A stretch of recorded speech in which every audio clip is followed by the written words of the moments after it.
Hello guys, welcome to KBP ಯೋಜನಾ. ನಾನು ಆಶಿಕ್. ನಾನೀಗ ಮಾತಾಡೋಕೆ ಹೊರಟಿರುವಂಥದ್ದು ಕೆಲವೊಂದು ಕಾಂಟ್ರವರ್ಷಿಯಲ್ ವಿಷಯಗಳ ಬಗ್ಗೆ ಆಗಿರುವಂಥದ್ದು, ಕರ್ನಾಟಕದಲ್ಲಾಗಲಿ ಅಥವಾ ಹೋಲ್ ಪ್ಯಾನ್ ಇಂಡಿಯಾದಲ್ಲಿ ನಡೀತಿರುವಂಥದ್ದಾಗಲಿ. ಅಂದರೆ ಸದ್ಯದಲ್ಲಿ ಏನೇನು ನಡೀತಾ ಇದೆ, ಅಥವಾ ಈ ಪೊಲೀಸರಿಗೆ ಲೈಮ್ ಲೈಟಿಗೆ ಬರೋದಕ್ಕೋಸ್ಕರನೇ ಸೆಲೆಬ್ರಿಟಿನ ಅರೆಸ್ಟ್ ಮಾಡೋದೇ ಒಂದು ಶೋಕಿಯಾಗಿ ಹೋಗಿದೆ ಅಂತಲೇ ಹೇಳ್ಬೋದು. ಅಂದರೆ ನನಗೆ ಗೊತ್ತು, ತುಂಬ ಜನಕ್ಕೆ ಈ ವಿಡಿಯೋ ನಾನು ಮಾಡ್ತಿರೋದು ತುಂಬ ಡಿಫ್ರೆಂಟ್ ಇದೆ ಬೇರೆ ಯೂಟ್ಯೂಬರ್ಸ್ ಮಾಡೋದಕ್ಕಂತನೂ. ಕಂಪ್ಲೀಟಾಗಿ ಎಕ್ಸ್ಪ್ಲೈನ್ ಮಾಡೋಕೊಟ್ಟಿದ್ದೀನಿ. ಸೊ ಗೈಸ್, ಯಾವುದನ್ನೆಲ್ಲ ಮಾಡಿದೆ, ಲೆಟ್ಸ್ ಸ್ಟಾರ್ಟ್ ದ ವಿಡಿಯೋ. ಮೊದಲನೇದಾಗಿ ಡಿ-ಬಾಸ್ ಅವರಿಗೆ 6 ತಿಂಗಳಿನ ನಾರ್ಮಲ್ ಬೇಲ್ ಸಿಕ್ಕಿದೆ ಅಂತಲೇ ಹೇಳ್ಬೋದು. ಅದರ ಅರ್ಥ ಶೂಟಿಂಗ್ ಆರಾಮ್ಸೆ ಸ್ಟಾರ್ಟ್ ಮಾಡ್ಬೋದು. ಯಾರೆಲ್ಲ ಮೊದಲಿಗೆ ನಾನು ಹೇಳಿದ್ನಲ್ಲ ಶೂಟಿಂಗ್ ಮಾಡ್ತಾರೆ, ಡೆವಿಲ್ ಟೀಮ್ ಏನಿದೆ ರೆಡಿ ಆಗಿದೆ ಹಾಗೆ ಅಂತ ಹೇಳಿದಾಗ ಯಾರೆಲ್ಲ ಬಂದು ಇಲ್ಲಿ ಕಮೆಂಟ್ ಸೆಕ್ಷನಲ್ಲಿ ಅರ್ಚಾಡಿದ್ರಲ್ಲ, ಇಲ್ಲ ಅದು ಮೆಡಿಕಲಿಗೆ ಮಾತ್ರ ಶೂಟಿಂಗ್ ಎಲ್ಲ ಮಾಡೋ ಹಾಗಿಲ್ಲ ಹಾಗೆ ಅಂತೆಲ್ಲ ಅರ್ಚಾಡಿದ್ರಲ್ಲ, ಈಗ ಮಾತಾಡಿ ಇದೆಲ್ಲ ಪ್ಲಾನಿಂಗ್ ಅಂಡರಲ್ಲಿನೇ ಬರುವಂಥದ್ದು. ನಾನು ಇದ್ರ ಬಗ್ಗೆ ಜಾಸ್ತಿ ಹೇಳೋದಕ್ಕಾಗಲ್ಲ, ಯಾಕೆಂದರೆ ನಿಮಗೆ ಗೊತ್ತು ಏನೇನು ಕಾನ್ಸಿಕ್ವೆನ್ಸಸ್ನ ಫೇಸ್ ಮಾಡಬೇಕಾಗುತ್ತೆ ಅಂತ ನಿಮಗೆ ಗೊತ್ತಿರುತ್ತೆ. ಯಾಕೆಂದರೆ ಇಲ್ಲಿ ಖುಷಿ ವಿಷಯ ಇರೋದು ಒಂದೇನೆ, ಯಾಕೆಂದರೆ ಡೆವಿಲ್ ಶೂಟಿಂಗ್ ಸ್ಟಾರ್ಟ್ ಆಗಿ ಹೊರಟಿದೆ ಅಂತ. ಇದ್ರದ್ದು ಕಂಪ್ಲೀಟ್ ಪ್ಲಾನ್ನ ನಿಮಗೆ ಎಕ್ಸ್ಪ್ಲೇನ್ ಮಾಡ್ತೀನಿ. ಅಪ್ಕಮಿಂಗ್ ಡೇಸಲ್ಲಿ ಯಾವ್ಯಾವ ಶೂಟಿಂಗ್ ಸ್ಕೆಡ್ಯೂಲ್ನ ಇಟ್ಕೊತಾರೆ ಅಂತ ಹೇಳ್ಬಿಟ್ಟು. ಇದು ಆ್ಯಕ್ಚುಲಿ ಹೇಳಬೇಕಂತಂದರೆ ತುಂಬಾ ವೈರಲ್ ಆಗಬಾರ್ದು, ಯಾಕೆ ಅಂತಂದರೆ ಎಲ್ಲರಿಗೂ ರೀಚ್ ಆದರೆ ತುಂಬಾ ಕಷ್ಟ ಅಂತಲೇ ಹೇಳ್ಬೋದು. ಆದರೆ ವಿಷಯ ನಿಮ್ಮ ಮುಂದೆ ನಾನು ಇಡಬೇಕಾಗಿರೋದ್ರಿಂದ ಹೇಳ್ತಾ ಇದ್ದೀನಿ. ಆ್ಯಂಡ್ ಇದು ನಾರ್ಮಲ್ ಬೇಲೆ ಆಗಿರೋದ್ರಿಂದ ಶೂಟಿಂಗ್ನ ಸ್ಟಾರ್ಟ್ ಮಾಡ್ತಾರೆ. ಬಟ್ ಅವರ ಮೆಡಿಕಲ್ ಅನ್ನೋದು ತುಂಬಾ ಇಂಪಾರ್ಟೆಂಟ್ ಆಗುತ್ತೆ. ಆ್ಯಂಡ್ ಯಾರೆಲ್ಲ ಅರ್ಚಾಡ್ತಿದ್ರಲ್ಲ, ದಯವಿಟ್ಟು ಈಗ ಕಮೆಂಟ್ ಮಾಡಿ, ಇಲ್ಲ ಬೇಲ್ ಬಂದಿರೋದು ಮತ್ತೆ ಹೋಗ್ತಾರೆ ಹಂಗೆ ಹಿಂಗೆ ಅಂತೆಲ್ಲ ಹೇಳಿದ್ರಲ್ಲ, ಏನೋ ತಲೆ ಕೆಟ್ಟಂಗೆಲ್ಲ ಮಾತಾಡ್ತಿದ್ಯಾ ಅಂತೆಲ್ಲ. ಪ್ಲ್ಯಾನಿಂಗ್ನ ಅರ್ಥ ಮಾಡ್ಕೊಳ್ಳಿ. ಈಗ ಸಿಕ್ಕಿರುವಂಥ ಬೇಲ್ ಏನಿದೆಯಲ್ಲ, ಈಗ ಶೂಟಿಂಗ್ನ ಮಾಡ್ಬೋದು. ಆ್ಯಂಡ್ ದಯವಿಟ್ಟು ಕಮೆಂಟ್ ಸೆಕ್ಷನ್ ತಿಳಿಸಿ ನಿಮ್ದು ಏನೇನಿದೆ ಅಂತ. ಈಗ ಸದ್ಯಕ್ಕೆ ನಡೀತಿರುವಂಥದ್ದು ಹೇಳೋದಾದರೆ, ಪುಷ್ಪ 2 ರಿಲೀಸ್ ಆದಾಗ ಅದರದ್ದೊಂದು ಸಕ್ಸಸ್ನ ಸೆಲೆಬ್ರೇಟ್ ಮಾಡೋದಕ್ಕೆ ಒಂದು ಥಿಯೇಟ್ರಿಗೆ ಹೋಗಿ ಇದನ್ನು ಸೆಲೆಬ್ರೇಷನ್ ಮಾಡೋ ಮುಖಾಂತರ, ಇದು ಕಾಳು ತುಳಿತಕ್ಕೆ ಸತ್ತಿರೋ ಅಂಥ ಒಂದು ಫ್ಯಾಮಿಲಿ ಒಂದು ಲೇಡಿ ಇದ್ದಾರಲ್ಲ, ಆ ವಿಷಯಕ್ಕೆ ತುಂಬಾ ಕಂಡೋಲೆನ್ಸಸ್ನ ಆಚೆ ಹಾಕಿದ್ರು. ಅದನ್ನು ನಾನು ಹಿಂದಿನ ವೀಡಿಯೋದಲ್ಲೂ ಕೂಡ ತಿಳಿಸಿದ್ದೆ. ಅಲ್ಲು ಅರ್ಜುನ್ ಅವರು ಈ ಥರ ಬೇಜಾರು ಮಾಡ್ಕೊಂಡಿದ್ದಾರೆ. ಹೋಲ್ ಟೀಮ್ ಅವ್ರು ಸೆಲೆಬ್ರೇಟ್ ಮಾಡೋಕ್ಕಾಗ್ದಲೇ ಈ ಒಂದು ವಿಷಯದಲ್ಲಿ ಒಂದು ದುಃಖನ ವ್ಯಕ್ತಪಡಿಸಿದ್ದಾರೆ ಅಂತಲೇ ಒಂದು ಸ್ಟೋರಿನ ಕೂಡ ಹಾಕಿದ್ದಾರೆ ಅಂತ ನಾನು ನಿಮಗೆ ಪ್ರೀವಿಯಸ್ ವಿಡಿಯೋದಲ್ಲಿ ಹೇಳಿದ್ದೆ. ಹೀಗಿರಬೇಕಾದ್ರೆ ಎಲ್ಲ ಓಪನ್ ಆಗಿ ಇವರೇ ಹೇಳ್ತಿರ್ಬೇಕಾದ್ರೆ ಎಲ್ಲಿ ಪ್ರಾಬ್ಲಮ್ ಆಯಿತು? ಏನೇ ಒಂದು ಕಾರಣ ಇಲ್ಲದಲ್ಲ ಯಾರನ್ನ ಬಂದು ಹೇಳ್ಕೊಂಡು ಹೋದ್ರೆ ಅರ್ಥ ಇದೆಯಾ? ಕರ್ನಾಟಕದಲ್ಲೇ ಒಂದು ಇನ್ಸಿಡೆಂಟ್ ಆಯ್ತು ಈಗ, ಡ್ರೋನ್ ಪ್ರತಾಪಿಂದು. ಅವನು ಮಾಡಿರೋವಂಥದ್ದು ಎಕ್ಸ್ಪೆರಿಮೆಂಟ್ ಏನೂ ಅಲ್ಲ, ವ್ಯೂಸಿಗೋಸ್ಕರನೇ ಮಾಡಿರೋವಂಥದ್ದು. ಓಪನ್ ಆಗಿ ಹೇಳ್ತಿದ್ದಾನೆ, ವ್ಯೂಸಿಗೋಸ್ಕರನೇ ಮಾಡ್ತಿರೋವಂಥದ್ದು. ಆ್ಯಂಡ್ ಇದು ಅದೇ ನಾರ್ತ್ ಈಸ್ಟ್ ಎಲ್ಲ ಮಾಡಬೇಕಾದ್ರೆಲ್ಲ ಚಂದ ನೋಡ್ಕೊಂಡು ಎಂಜಾಯ್ ಮಾಡ್ತಾರೆ. ಈಗ ಕನ್ನಡಿಗರಿಗೆ ಯಾಕೆ ಉರಿತಿದೆ ಅಂದರೆ ಡ್ರೋನ್ ಪ್ರತಾಪ್ ಮಾಡ್ದ ಅಂತ ಹೇಳ್ಬಿಟ್ಟು. ನಾವೆಲ್ಲ ವೀಡಿಯೋ ನೋಡೋದೆ ನಮ್ಮ ಮಜಕ್ಕೋಸ್ಕರ. ಅಲ್ಲಿ ಏನು ಯಾರಿಗೂ ಹಾನಿ ಆಗಬಾರ್ದು ಅನ್ನೋದಕ್ಕೆ ಗ್ಲೌಸ್ ಎಲ್ಲ ಹಾಕ್ಕೊಂಡು ಕ್ಲೀನಾಗಿ ಎಕ್ಸ್ಪೆರಿಮೆಂಟ್ ಮಾಡೋ ರೀತಿನೇ ಮಾಡಿರೋವಂಥದ್ದು.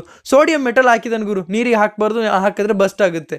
ಇದು ಎಲ್ಲರೂ ಮಾಡ್ತಾರೆ, ನಾವು ಮಾಡಿದ್ದೀವಿ, ನಾವು ಸೈನ್ಸ್ ಲ್ಯಾಬಲ್ಲಿದ್ದಾಗೆಲ್ಲ ಮಾಡಿದ್ದೀವಿ. ಹೀಗಿರಬೇಕಾದ್ರೆ ಇವನು ದೊಡ್ಡ ಸೋಡಿಯಂ ಮೆಟಲ್ ತೊಗೊಂಡು ಹಾಕ್ತಾ ದೊಡ್ಡ ಬಾಂಬ್ ಥರ ಸಿಡೀತು. ಅದನ್ನು ದೊಡ್ಡ ಕರ್ನಾಟಕದ ಜನನೇ ದೊಡ್ಡದಾಗೇನೋ ಯಾಕೆ? ಅದೇ ನಾರ್ತ್ ಈಸ್ಟ್ ಎಲ್ಲ ಮಾಡಿದ್ರೆ ಅವನು XYZ ತುಂಬ ಜನ ಇದ್ದಾರೆ ಆ ಥರ.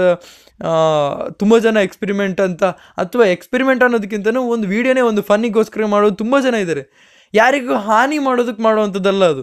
ಹೀಗಿರಬೇಕಾದ್ರೆ ಅವರಿಗೆಲ್ಲ ಸುಮ್ಮನೆ ಬಿಟ್ಟು ಇವ್ರನ್ನ ಕರ್ನಾಟಕದಲ್ಲಿ ಲೈಮ್ ಲೈಟಿಗೆ ಬರೋದಕ್ಕೋಸ್ಕರ ಸುಮ್ಮನೆ ಹಿಡ್ಕೊಳ್ಳೋಣ, ನಾವು TV ಬರ್ತೀವಿ ಅನ್ನೋ ರೀತಿ ಒಂದು ಶೋಕಿ. ಅಲ್ಲು ಅರ್ಜುನ್ನ ಅರೆಸ್ಟ್ ಮಾಡಿದಾಗಲೂ ಕೂಡ ಈ ಅಲ್ಲಿ ಯಾವ ಫಾಸ್ಟಲ್ಲಿ ಅವ್ರನ್ನ ಜೈಲಿಗೆ ಕರ್ಕೊಂಡು ಹೋದ್ರು ಅದೇ ಫಾಸ್ಟಲ್ಲಿ ಅವ್ರನ್ನ ವಾಪಸ್ ಬೇಲ್ ಕೂಡ ಸಿಕ್ಕಿದೆ. ಅಂದರೆ ಅರ್ಥ ಮಾಡ್ಕೊಳ್ಳಿ, ಇದೆಲ್ಲ ಆ ಕೇಸ್ ನಡೆಸೋದಕ್ಕೆ ಆಗಲ್ಲ. ಅದೇನು ಒಬ್ಬ ಇಂಡಿವಿಜುವಲ್ನ ಹೆಂಗೆ ಕರ್ಕೊಂಡು ಹೋದ್ರು? ಅಲ್ಲಿ ಅಷ್ಟು ಜನ ಇದ್ರಲ್ಲ, ಯಾರು ತುಳಿದಿದ್ದಾರೆ ಆ ಲೇಡಿ ಯಾರಿಂದ ತಿಳ್ಕೊಂಡಿದ್ದಾರೆ ಅವ್ರನ್ನ ಅಂತೂ ಅರೆಸ್ಟ್ ಮಾಡೋದಕ್ಕಾಗಲ್ಲ. ಯಾಕೆಂದರೆ ಅದು ಕಾಳು ತುಳಿತ ಅಂತಲೇ ಅರ್ಥ ಬರೋ ಅಂಥದ್ದು. ಆ್ಯಂಡ್ ಹಾಗೆಲ್ಲ ಇರಬೇಕಾದ್ರೆ ಒಬ್ಬ ಇಂಡಿವಿಜುವಲ್ನ ಕರ್ಕೊಂಡು ಹೋಗಿ ಹೇಗೆ ನೀವು ಮರ್ಯಾದೆ ತೆಗಿಬೇಕು ಅಂತ ನೋಡ್ತೀರ, ನನಗೆ ಅರ್ಥ ಆಗ್ತಿಲ್ಲ. ಡಿ-ಬಾಸ್ ವಿಷಯದಲ್ಲೂ ಕೂಡ ನಾನು ಆವಾಗಲೇ ಇದೇ ರೀತಿಯೇ ಮಾತಾಡಿದ್ದೆ. ಆವಾಗಲೂ ಕೆಲವರಿಗೆ ಅಫೆಂಡ್ ಆಗಿ ಫೀಲ್ ಮಾಡಿದ್ರು. ಅಫ್ಕೋರ್ಸ್ ಒಂದು ಕೊಲೆ ರೀತಿಲಾಗಿರೋದ್ರಿಂದ ಇಷ್ಟು ದಿನ ನಡೀತು. ಆ್ಯಂಡ್ ಅದು ಹೇಳ್ದಾಗೇ ಕೊಲೆ ಅನ್ನೋದೊಂದು ಬಂದಿರೋದ್ರಿಂದ ಇಷ್ಟು ದಿನ ನಡೀತೆ. ಆ್ಯಂಡ್ ಇಲ್ಲಿ ಆ ಥರದೊಂದು ಮ್ಯಾಟ್ರು ಇಲ್ಲ ಗುರು, ಆ ಥರದೊಂದು ಮ್ಯಾಟ್ರ್ ಇಲ್ಲ ಅಂದಾಗ ಯಾವ ರೀತಿ ಈ ಥರ ಅರೆಸ್ಟ್ ಅನ್ನೋದನ್ನು ಯಾವ ಧೈರ್ಯದ ಮೇಲೆ ಬರ್ತಾರೆ ಅನ್ನೋದು ಗೊತ್ತಾಗಲ್ಲ. ಮೊದಲನೇದಾಗಿ ಆ್ಯಕ್ಷನ್ ತೊಗೋಬೇಕಾಗಿರೋದು ಇವ್ರ ಮೇಲೇ. ಎವಿಡೆನ್ಸ್ ಹಿಡ್ಕೊಂಡು ಬರೋದು ಬೇರೆ, ಅದು ಡಿ-ಬಾಸ್ ವಿಷಯದಲ್ಲಾಗಲಿ ಇವ್ರ ವಿಷಯದಲ್ಲಾಗಲಿ. ಎವಿಡೆನ್ಸ್ ಹಿಡ್ಕೊಂಡು ಬರೋದು ಬೇರೆ, ಎವಿಡೆನ್ಸ್ ಇಲ್ದಲ್ಲೇ ಬರೋದು ಬೇರೆ. ಇವರ ಮೇಲೆ ಫಸ್ಟ್ ಆ್ಯಕ್ಷನ್ ತೊಗೋಬೇಕಾಗಿರೋದು. ಜೋಕರ್ಗಳ ಥರ ಆಡ್ತಿದ್ದಾರೆ. ಓಕೆ, ಏನೊಂದು ಮಾಡ್ಕೊಳ್ಳಿ ಬಿಡಿ, ನಮಗೆ ಅದೇ ಮೂವಿ ನ್ಯೂಸಿಂದ ತುಂಬಾ ಆಚೆ ಬಂದಿದೆ ಅಂತ ಹೇಳ್ಬೋದು. ಓಕೆ, ಈಗ ಡೆವಿಲ್ ಸ್ಟಾರ್ಟ್ ಆಗುತ್ತೆ. ಡಿಬೋಸ್ ರಿಲೀಸ್ ಆಗಿರೋದ್ರಿಂದ ಡೆವಿಲ್ ಆದಷ್ಟು ಬೇಗ ಆರ್ಭಟ ಮಾಡೋಕಿದೆ ಅಂತಲೇ ಹೇಳ್ಬೋದು. ಇನ್ನೆಲ್ಲರ ತಲೆಯಲ್ಲಿ ಡೆವಿಲ್ ಅನ್ನೋದೇ ಕೂತ್ಕೊಳ್ಳುತ್ತೆ ಅಂತಲೇ ಹೇಳ್ಬೋದು. ಡೆವಿಲ್ ಕ್ರೇಜ್ ಸ್ಟಾರ್ಟ್ ಆಗುತ್ತೆ. ಡೆವಿಲ್ ಶೂಟಿಂಗ್ ಸ್ಟಾರ್ಟ್ ಆಗಿದ್ದೇನೆ ಕ್ರೇಜ್ ಕೂಡ ಸ್ಟಾರ್ಟ್ ಆಗುತ್ತೆ. ಜಸ್ಟ್ ಇಮ್ಯಾಜಿನ್ ಮಾಡಿ, ಡೆವಿಲ್ ಶೂಟಿಂಗಿಗೇನೆ ಇಷ್ಟೊಂದು ಕ್ರೇಜ್ ಇರಬೇಕಾದ್ರೆ ಮೂವಿ ಬಂದಾಗ ಇನ್ನೆಷ್ಟು ಕ್ರೇಜ್ ಇರ್ಬೋದು ಅಂತ ಅಲ್ವಾ. ಪುಷ್ಪ ಮೂವಿ ಬಂದಾಗಲೂ ಕೂಡ ನಾನು ಹೇಳಿದ್ದೆ 1000 crores ಸೇರುವಂಥ ಒಂದು ಮೂವಿ ಅಂತ. ನಾನು ಯಾವುದೇ ಒಂದು ಐಡಿಯಾ ಇರಲಿಲ್ಲ ಇಷ್ಟು ಫಾಸ್ಟಾಗಿ ಸೇರುತ್ತೆ ಅಂತ. ಆ್ಯಂಡ್ ತುಂಬಾ ಖುಷಿಯಾಗಿದೆ. ಅಂದರೆ ನಾನೇನು ಹೇಳ್ತಿದ್ದೀನಿ ಅದಕ್ಕೊಂದು ಅರ್ಥ ಇದೆ ಅನ್ನೋ ರೀತಿಯಲ್ಲಿ ಹೋಗ್ತಾ ಇದೆಯಲ್ಲ ಮೂವಿ. ಕೆಲವರಿಗೆ ಫ್ಲಾಪ್ ಅನ್ನಿಸ್ತು, ತುಂಬಾ ಕ್ರಿಂಜ್ ಅನ್ನಿಸ್ತು, ಕೆಲವರಿಗಂತೂ ಆಗಲೇ ಇಲ್ಲ. ನಾನು ಹೇಳ್ತಿದ್ದೀನಲ್ಲ ಕ್ರಿಂಜ್ ಆದ್ರೂ ಕೂಡ ನಾನು ಒಪ್ಕೊತೀನಿ, ಕ್ರಿಂಜ್ ಅಲ್ಲ ಅಂತ ಹೇಳಲ್ಲ, ಕ್ರಿಂಜ್ ಅಂತಲೇ ಒಪ್ಕೊತೀನಿ. ಬಟ್ ಆ ರೀತಿನೇ ಮಾಡಿರೋಂಥ ಮೂವಿ ಆಗಿರುವಂಥದ್ದು, ಆ ಸ್ವ್ಯಾಗ್ ಜೊತೆನೇ ಮಾಡಿರೋಂಥ ಮೂವಿ ಆಗಿರುವಂಥದ್ದು. ನಾನು ನೋಡ್ತಿರೋವಂಥದ್ದು ಏನು ಗೊತ್ತಾ, ಎಂಟೈರ್ ಮೂವಿನ ಮರ್ತು ಅಲ್ಲು ಅರ್ಜುನ್ ಒಂದು ಸ್ಟೈಲಿಶ್ ಐಕಾನಿಕ್ ಸ್ಟೈಲಿಶ್ ಸ್ಟಾರ್, ಅವ್ರು ಹೋಗಿ ಇಂಥ ಒಂದು ರಗ್ಗಡ್ ಲುಕ್ಕಲ್ಲಿ ಈ ಥರದೊಂದು ಸ್ಲ್ಯಾಂಗ್ನ ಯೂಸ್ ಮಾಡಿಕೊಂಡು ಒಂದು ಮೂವಿನ ಮಾಡ್ತಾರೆ ಅಂದರೆ ಅದು ಅದ್ಭುತನೇ ಆಗಿರುವಂಥದ್ದು. ಕನ್ನಡ ಸಿನಿಮಾಸ್ ಬಗ್ಗೆ ಹೇಳೋದಾದರೆ ಇಲ್ಲಿ ನಾನು ತುಂಬ ಮೂವೀಸ್ನ ಅಪ್ಡೇಟ್ಸ್ ಇದೆ, ಆದರೆ ನಾನಿಲ್ಲಿ ಮೆನ್ಷನ್ ಮಾಡ್ತಿರೋವಂಥದ್ದು, ಈ ವಿಡಿಯೋದಲ್ಲಿ ಮೆನ್ಷನ್ ಮಾಡ್ತಿರೋವಂಥದ್ದು UI ಮತ್ತು ಮ್ಯಾಕ್ಸ್ದೇ ಆಗಿರುವಂಥದ್ದು. ಯಾಕೆ ಅಂತಂದರೆ ಇವತ್ತು ಡಿಸೆಂಬರ್ 15ನೇ ತಾರೀಕು, ಅಂದರೆ ಡಿಸೆಂಬರ್ 15th, ಇವತ್ತು 6 ಗಂಟೆ ಮೇಲೆ 2 ಇವೆಂಟ್ ಇದೆ. ಒಂದು ಲಾಂಚ್ ಇವೆಂಟ್ ಆಗಿರುವಂಥದ್ದು UIದು ಹೈದರಾಬಾದಲ್ಲಿ 6 ಗಂಟೆಗೆ, ಅದು ಉಪಿ ಸರ್ದು ಇವೆಂಟ್ ಇರುತ್ತೆ ಅಂತಲೇ ಹೇಳ್ಬೋದು. ಹಾಗೆಯೇ ಒಂದು ಆಡಿಯೋ ಲಾಂಚ್ ಇರುತ್ತೆ, ಅಂದರೆ ಆಡಿಯೋ ಅಂದರೆ ಸೆಕೆಂಡ್ ಸಿಂಗಲ್ನ ರಿಲೀಸ್ ಮಾಡೋಕೆ ಹೊಡಿದ್ದಾರೆ ಅಂತಲೇ ಹೇಳ್ಬೋದು. ಗೇಮ್ ಜೊತೆ ಒಂದು ಆಲ್ರೆಡಿ ಬಂದಿರೋದ್ರಿಂದ ಇದೊಂದು ಡಿಫ್ರೆಂಟ್ ಆಗಿರ್ಬೋದು ಅಂತ ಅನ್ಕೊತಾ ಇದ್ದೀನಿ, ಅದಕ್ಕೆ ಸೆಕೆಂಡ್ ಸಿಂಗಲ್ ಅಂತ ಹೇಳ್ತೀನಿ. ಸೊ ಗೈಸ್, ಇದಿಷ್ಟು ನನಗೆ ಹೇಳೋಕ್ಕಿದ್ದು. ನೀವೆಷ್ಟು ಎಕ್ಸೈಟ್ಮೆಂಟಲ್ಲಿ ಕಾಯ್ತಾ ಇದ್ದೀರಾ ಅಂತ ದಯವಿಟ್ಟು ಕಮೆಂಟ್ ಸೆಕ್ಷನ್ ತಿಳಿಸಿ. ಡಿಸೆಂಬರ್ 20ನೇ ತಾರೀಕು UI ಬರೋಕ್ಕೆ ಹೊಟ್ಟಿದೆ.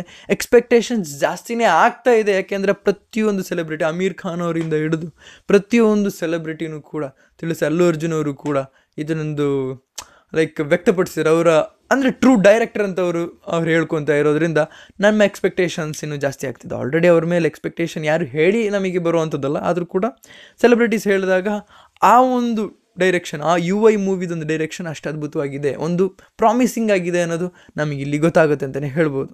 ಸೊ ಗೈಸ್, ಇದಿಷ್ಟು ನನಗೆ ಹೇಳೋಕ್ಕಿದ್ದು.